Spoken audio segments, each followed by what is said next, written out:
Привет от мен! Днес ще си говорим за една фундаментална, основополагаща тема. Ако тази вафла през тази година от 2 лева стане на 4 лева, това променя ли начинът ви на живот? Отразява ли ви се по някакъв начин? Сигурно много от вас се досещате за какво ще си говорим, а това е категорията инфлация.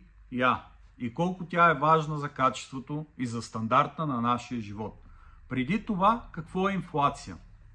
Инфлацията идва от думата inflation, раздуване, подуване.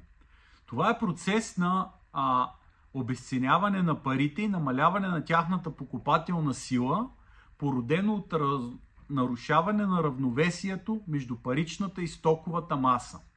Това е, теоретичното определение на инфлация.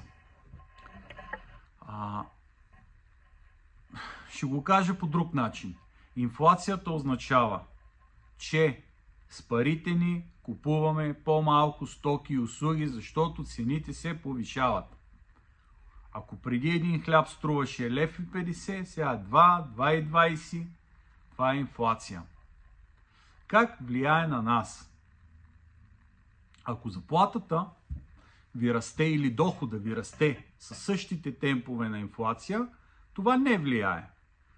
Вие с тия 5000 лева си купувате нужната храна, ходите на екскурзия, карате автомобил, зареждате го по един и същ начин и живеете с един и същ стандарт. Но ако инфлацията или цените расте с по-високи темпове от вашите доходи, е проблем. И имате две решения. Или да се научите да живеете с по-малко пари, или да компенсирате недостига на средства. Затова ще ви предоставя 3 практически и важни съвета. Първо, когато цените се променят, трябва ключово е да контролирате вашите разходи. Запишете си разходите и вижте как може да ги оптимизирате. Това беше първото. Второто нещо. Инвестирайте в активи, които запазват стойността си. Традиционно добре са да съдържат инвестициите в индексни фондове, инвестициите в злато, инвестициите в имоти. Трето, увеличете доходите си.